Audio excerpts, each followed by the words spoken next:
नमस्कार, बहुत स्वागत है आपका। खबर तो समझिए में आपके साथ मैं हूं सोनाली सिंह। दिवाली के मौके पर प्रधानमंत्री नरेंद्र मोदी ने युवाओं को बड़ा गिफ्ट दिया है। पीएम ने रोजगार मेले का शुभारंभ करते हुए 75,000 युवाओं को खुशियों की सौगात दी है। मिशन रोजगार के तहत पीएम मोदी का लक्ष्य 10 लाख युवाओं को रोजगार देना है। इस रिपोर्ट को देखिए। युवाओं को मोदी का दिवाली गिफ्ट, धनतेरस पर रोजगार की बहार, एक साल में 10 लाख सरकारी नौकरियां, 75,000 को मिला ज्वाइनिंग लेटर। दिवाली के मौके पर पीएम मोदी युवाओं के लिए बड़ा गिफ्ट लेकर आए हैं। इस गिफ्ट में सरकारी नौकरियों की बहार है। पीएम ने युवाओं के लिए रोजगार मेले का शुभारंभ कर दिया है। पीएम ने पहले चरण में 75,000 लोगों को नियुक्ति पत्र देकर इस मेले की शुरुआत की। ये तो केवल शुरुआत भर है। रोजगार मेले का मकसद अगले एक साल में 10 लाख युवाओं को सरकारी नौकरी देना है। आज केंद्र सरकार आजादी के 75 वर्ष को ध्यान में रखते हुए 75,000 युवाओं को एक कार्यक्रम के अंतर्गत नियुक्ति पत्र दे रही है। महीनों में इसी तरह लाखों युवाओं को भारत सरकार द्वारा समय समय पर नियुक्ति पत्र सौंपे जाएंगे। लाखों भर्तियों से जुड़ी प्रक्रियाएं पूरी करना, नियुक्ति पत्र दे देना, ये अपने आप में दिखाता है कि बीते 7-8 वर्षों में कितना बड़ा बदलाव सरकारी तंत्र में लाया गया है। बिहार की राजधानी पटना में भी रोजगार मेले का आयोजन किया गया, जहां केंद्रीय मंत्री आर.के. सिंह की अध्यक्षता में 346 लोगों को नियुक्ति पत्र सौंपा गया। बीजेपी नेताओं ने इस खास मौके पर कहा कि सरकार साल 2024 तक अपने वायदे को पूरा करेगी। कुल मिला करके हमको लगता है कि अगले एक साल तक चलेगा और हर 1-2 महीने पर हम लोग 75,000 से 1 लाख नौकरियों का हम ये अपॉइंटमेंट लेटर्स वितरण करेंगे प्रधानमंत्री जी। मुजफ्फरपुर में रोजगार मेले के तहत 123 लोगों को नियुक्ति पत्र सौंपा गया। केंद्रीय मंत्री पशुपति पारस ने सभी अभ्यर्थियों को ज्वाइनिंग लेटर सौंपा। नियुक्ति पत्र मिलने के बाद युवाओं के चेहरे खिल उठे। धनतेरस भी है, 22 अक्टूबर 2022 का ऐतिहासिक दिन है। माननीय प्रधानमंत्री जी के नेतृत्व में देश आगे बढ़ रहा है। 10 लाख लोगों को नौकरी दी जाएगी, जिसमें आज 75,000 लोगों को प्रत्येक स्टेट हेडक्वार्टर में सभी लोगों को नौकरी दी गई। मुझे 2 ज्वाइनिंग लेटर मिला है, एक सेंट्रल बैंक ऑफ इंडिया से और एक ESIC से। तो बहुत खुशी है, बहुत ज्यादा। किस दिवाली की खुशी और डबल ट्रिपल हो गई हुई है, तो बहुत ज्यादा है। बहुत खुश हैं क्योंकि आज इस शुभ अवसर पर मिला है। क्योंकि ज्वाइनिंग लेटर तो आना, ज्वाइनिंग लेटर तो आना ही था, पर इस शुभ अवसर पर देकर के माननीय प्रधानमंत्री जी बहुत अच्छा काम किए, जो हम लोग को यादगार बना दिए इस दिन को। वैशाली में भी कुछ ऐसा ही नजारा दिखा। हाजीपुर में नियुक्ति पत्र मिलते ही युवाओं के चेहरे खुशी से झूम उठे। यहां 350 से ज्यादा युवाओं को ज्वाइनिंग लेटर सौंपा गया। कार्यक्रम में केंद्रीय गृह राज्य मंत्री नित्यानंद राय मौजूद रहे। आगामी प्रत्येक महीनों में 75,000 युवाओं को, भाइयों बहनों को नौकरी की नियुक्ति पत्र दिए जाएंगे और 10 लाख लोगों को नियुक्ति पत्र देने की योजना है।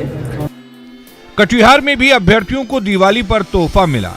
NFL मंडल में कुल 96 लोगों को सरकारी नौकरी मिली है, जबकि कटिहार रेल मंडल में 6 लोगों को नौकरी मिली है।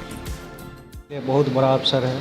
पीएम मोदी सर की तरफ से बहुत बड़ा आज धनतेरस के दिन हम लोग को उपहार मिला है।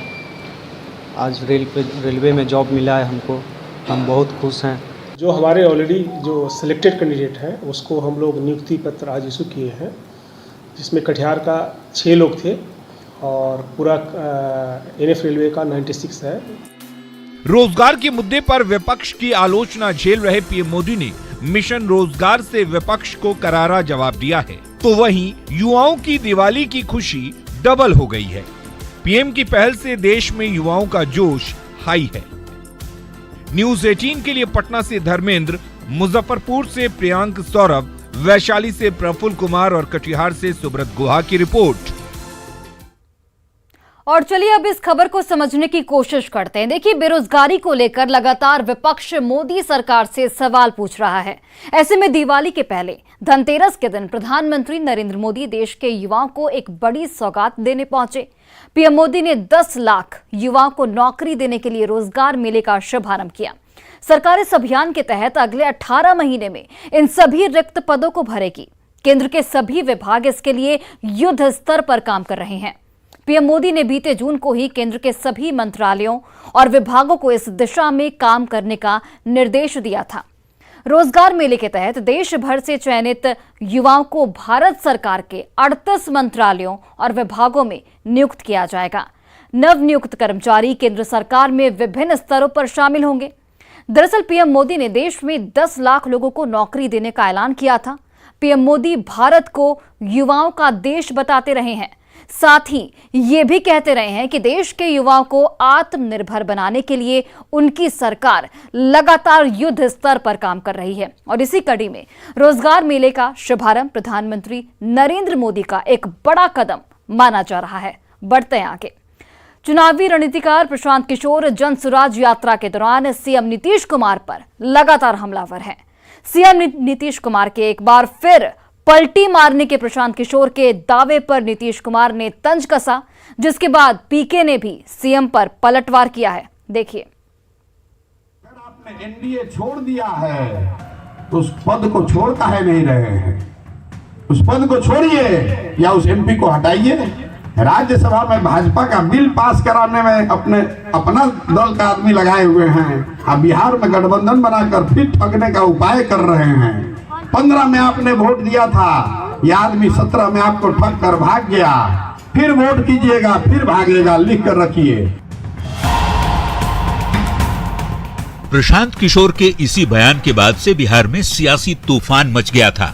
नीतीश कुमार के एक बार फिर पलटी मारने के प्रशांत के दावे पर सीएम नीतीश ने भी जवाब दिया। नीतीश कुमार ने साफ कहा कि प्रशांत किशोर प्रचार के लिए कुछ भी बोलते रहे हैं। आप कृपा करके मुझसे कभी उनके बारे में मत पूछिए। एक बार तो हम बता ही दिए हैं, अब बाकी जिसको मर्जी है रोज बोलते रहता है, वैसे ही बोलते रहता है।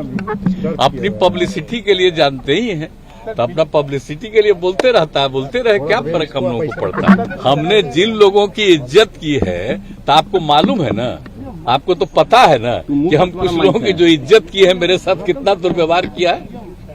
तो क्या कीजिएगा, छोड़ दीजिए, उस पर कोई कमेंट ही मत कीजिए।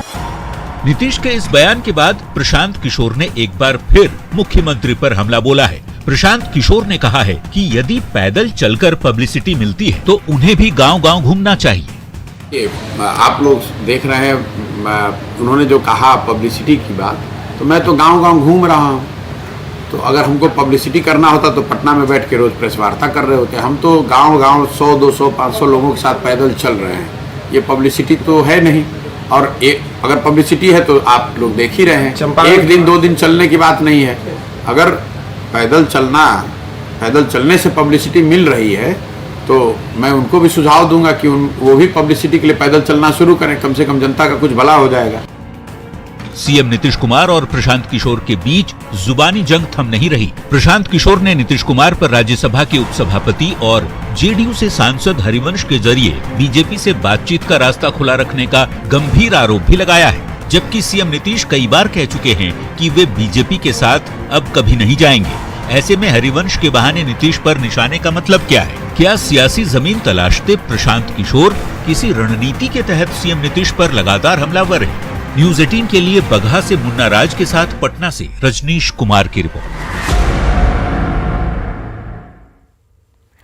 और चलिए अब प्रशांत किशोर के बयान के मायने आपको समझाते हैं। देखिए, प्रशांत किशोर के निशाने पर सीएम नीतीश कुमार हैं। प्रशांत नीतीश को बीजेपी का मददगार साबित करना चाहते हैं। राज्यसभा में बीजेपी का बिल पास करने में उनकी भूमिका प्रशांत किशोर बता रहे हैं और इसीलिए प्रशांत किशोर नीतीश पर पलटी मारने का भी दावा कर रहे हैं। प्रशांत किशोर लोगों को नीतीश कुमार का इतिहास बता रहे हैं। प्रशांत किशोर नीतीश को अच्छी तरह जानने का यहां पर दावा भी करते नजर आते हैं। प्रशांत किशोर ने बताया कि 2017 में भी नीतीश कुमार पलटी मार चुके हैं। पीके ये भी बता रहे हैं कि 2017 में नीतीश कुमार जनता को धोखा दे चुके हैं।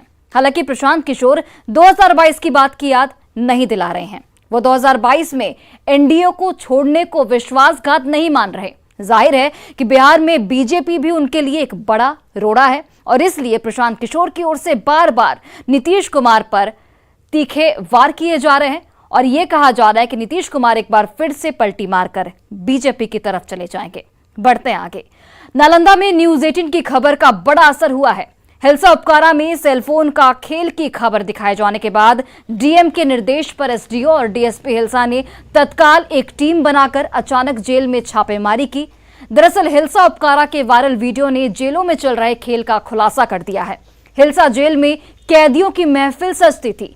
ताश के पत्ते और गांजे के चिल्लम पर कैदियों की हर दिन मौज मस्ती होती थी। वायरल वीडियो में कैदियों की बातचीत के मुताबिक ये सब कुछ जेलर के इशारे पर चलता है। बातचीत में कैदी जेलर का नाम कृष्ण मुरारी रजक बता रहे हैं। जेल के भीतर कैदियों द्वारा बनाई गई वीडियो की महफिल और मस्ती के इस वीडियो में कैदी एक एक चीज को पॉइंट आउट करके बता रहे हैं कि कैसे किस मोबाइल को जेल के भीतर लाने में कितना खर्च होता है, गांजा कितने में आता है, शराब की बोतल के लिए कितनी कीमत चुकानी पड़ती है। कैदी घर का खाना मंगवा कर खाते हैं और तो और जेल के अंदर का पूरा नजारा वीडियो रिकॉर्ड कर कैदी बड़े ही शान से ये सब चीजें बता रहे हैं। जेल का देखिए क्या हो रहा है। हिलसा जेल का देखिए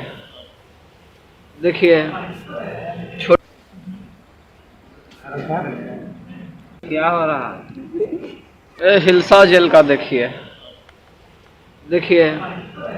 छोटका हुआ ए हुआ 3000 का, अरे ए हुआ 3500 और समसम पे चलिए ए हुआ 10,000। काहे कि गाना बजता है, मेमोरी भी लगता है। पैसा सब कौन लेता है? ये जेलर लेते हैं। क्या नाम है? सन कुछ बोलते हैं, कृष्ण मुरारी रजक बोलते हैं। मांग रहे हैं। कैसे आता है? कैसे? अरे आता है गेट से यार, और कौन देगा? जेलर देता है यार। बिना जेलर के देखिए तो हाथ में गांजा है। अरे गांजा बना रहे हैं। गेट दिया पार होता है। अरे गेट दिखा ऐसा दीजिए ना, 10,000 अभी और पार करवा देते हैं। शराबो हो सकता है। अरे शराब तो डेली पीते हैं, ऐसा क्यों बात कह रहे हैं? कितना में मिलता है शराब? अरे वो तो 10,000 पड़ जाता है। देखिए हौदा का पानी है, जानवर पीता है, जो पानी है वो पीते हैं सर। अरे नीचे दिखाओ ना, नीचे ये हुआ हौदा का पानी। देखिए ना हौदा, यही जेलर हम इस हमको पिला रहे हैं। इस पे भी पैसा लगता है। अभी छापेमारी में कुछ भी नहीं मिला है जो आपत्तिजनक। फिर हम लोगों ने वीडियो जो वायरल हुआ था उसको एग्जामिन किया कि वो आखिर किस स्थापित किया कि किस वार्ड का है, कहाँ का ये वीडियो है। तो वो पता चला कि वार्ड संख्या 4 का था और वहाँ पर कुछ लोग थे ऐसे जो पूर्व में यहाँ थे। जांच में ही पता चला कि उन लोगों पर पूर्व में ही जेल प्रशासन के द्वारा कार्रवाई की गई है और वो लोग यहाँ से स्थानांतरित किए गए हैं। वो अब यहाँ पर है नहीं। चेहरे से भी हम लोगों ने मिलान किया था कि वो कोई भी वो कैदी यहाँ पर है नहीं। तो ये पुराना वीडियो फिर भी अभी चूँकि ये जो उसमें जो मोबाइल फ़ोन और ये सब दिख रहा है तो उसकी सघन जांच की आवश्यकता है। तो उसमें आगे भी हम लोग जांच करते रहेंगे क्योंकि वो स्थापित किया जाना आवश्यक है कि मोबाइल वाकई में था या नहीं था, और अगर था तो वो गया। और एक और चीज़ ऐसा प्रतीत हो रहा है कि यह वीडियो जानबूझ के बनाया गया था क्योंकि उन लोगों ने यहाँ जेल प्रशासन को धमकी भी दिया था। पूर्व में ये सब शिकायतें प्राप्त हुई थी कि धमकी दिया जा रहा है, इसी आधार पर उनको यहाँ से हटाया भी गया है। तो शायद कहीं ना कहीं जेल प्रशासन को दबाव में लेने के दृष्टिकोण से वो वीडियो तैयार करके रखा गया था जो बाद में वायरल किया गया है। और चलिए अब इस पूरी खबर को आपको समझाते हैं। बिहार के जेल में लापरवाही को लेकर आए दिन खबरें आती रहती हैं। जेल में अय्याशी के साथ रंगदारी मांगने के मामले लगातार आए दिन सामने आते रहते हैं। शुक्रवार को बेउर जेल के परिसर में कैदी वैन से 19 मोबाइल सहित कई आपत्तिजनक सामान मिले हैं। जेल में बेचने के लिए मोबाइल लाया जा रहा था। हालांकि इस मामले में दारोगा सहित 5 पुलिसकर्मियों को अरेस्ट किया गया है। कुछ दिन पहले ही हाजीपुर सदर अस्पताल में कैदी वार्ड में कैदियों की रंगीन पार्टी का भी खुलासा हुआ है। और अब नालंदा के हिलसा में उपकारा में सेल के खेल से जेल प्रशासन की खामियां उजागर हुई हैं और इस खबर के सामने आने के बाद अब जेल प्रशासन पर कई गंभीर सवाल भी उठने लाजमी हैं। बढ़ते आगे, पश्चिमी सिंहभूम में 10 दरिंदों ने सॉफ्टवेयर इंजीनियर युवती से गैंगरेप करके सनसनी मचा दी है। वारदात के 3 दिन होने को हैं, पर पुलिस के हाथ अभी तक खाली हैं और ऐसे में पुलिस की कार्यशैली पर सवाल उठ रहे हैं। इस रिपोर्ट को देखिए। पश्चिमी सिंहभूम में गैंगरेप से सनसनी।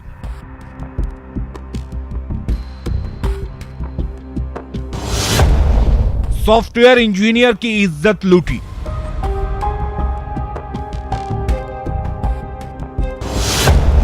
दस युवकों पर गैंगरेप का आरोप।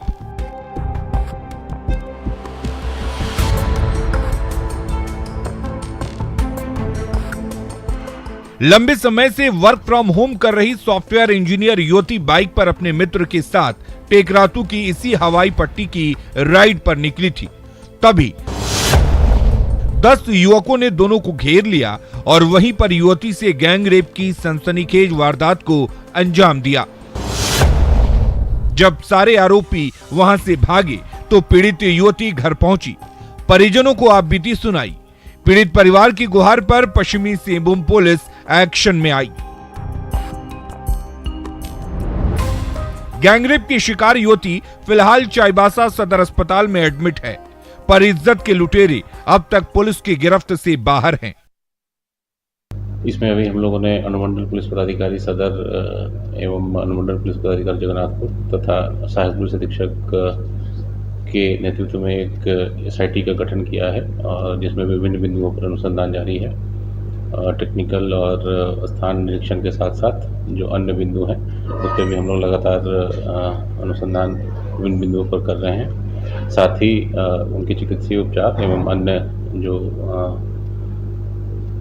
आवश्यकताएं हैं उसका भी ध्यान रखा जा रहा है। गुरुवार की देर शाम हुई इस वारदात के कई घंटे होने को हैं, पर पश्चिमी सिंहभूम पुलिस दरिंदों को दबोचने में अब तक नाकाम साबित हुई है। बीजेपी ने पुलिस की विफलता को लेकर हेमंत सरकार पर जोरदार निशाना साधा है। अरे अफसरों को, अपराधियों को पकड़ना छोड़ करके सरकार ने उनको वसूली में लगा रखे हैं। अब इस कारण से राज्य की कानून व्यवस्था लगातार गिरती जा रही है और अपराधी बेखौफ होकर के अपराध कर रहे हैं। और मैं समझता हूँ कि पिछले दिनों दुमका में घटना घटी, सारठ में घटना घटी, अब चाईबासा में घटना घटी। इस तरह की घटनाएं इस बात का संकेत है कि लॉ एंड ऑर्डर के मामले में हमें और ज़्यादा संवेदनशील होना चाहिए। ऐसी घटना पर सियासत होने से भुक्तभोगी परिवार के ऊपर भी क्या गुजरती है, इसका भी ख्याल और ध्यान रखना चाहिए।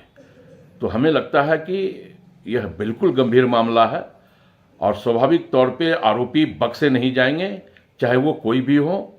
आरोपी जेल के शिकंजे के पीछे अविलंब पहुंचेंगे। दुमका, लोहरदगा, बोकारो, पलामू के बाद पश्चिमी सिंहभूम में हुई इस वारदात ने हर किसी को हिलाकर रख दिया है। गैंगरेप की शिकार युवती एक और जिंदगी की जंग लड़ रही है, तो इस वारदात को अंजाम देने वाले उचक्के छुट्टा घूम रहे हैं।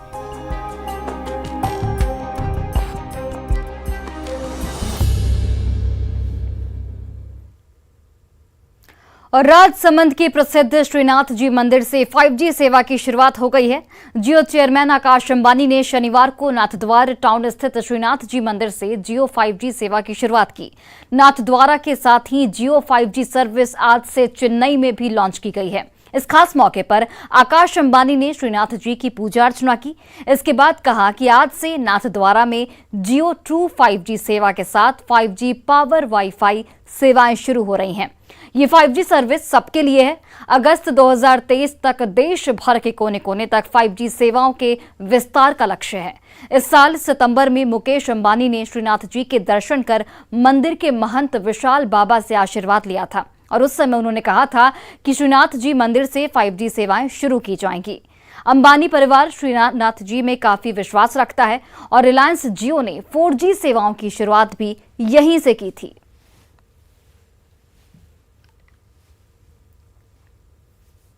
भगवान श्रीनाथ जी की कृपा से आज नाथद्वारा में जियो ट्रू 5G की सर्विस के साथ 5G पावर्ड वाईफाई सेवा का शुभ आरंभ हो रहा है। मैं ये मानता हूं कि 5G सबके लिए है, इसलिए हमारी कोशिश है कि दिल्ली, मुंबई, कोलकाता और वाराणसी की तरह देश के कोने कोने तक 5G चालू हो और जियो की ट्रू 5G सर्विस जल्दी चालू हो। श्रीनाथ जी के आशीर्वाद से नादवारा और चेन्नई में भी आज से जियो ट्रू 5G सिटी बन गए हैं। मेरे और मेरे पूरे परिवार से आप सबको बहुत हार्दिक दीपावली की शुभकामनाएं। और फिलहाल इस बुलेटिन में बस इतना ही, लेकिन खबरों का सिलसिला लगातार जारी है। आप देखते रहिए न्यूज़ 18 बिहार झारखंड।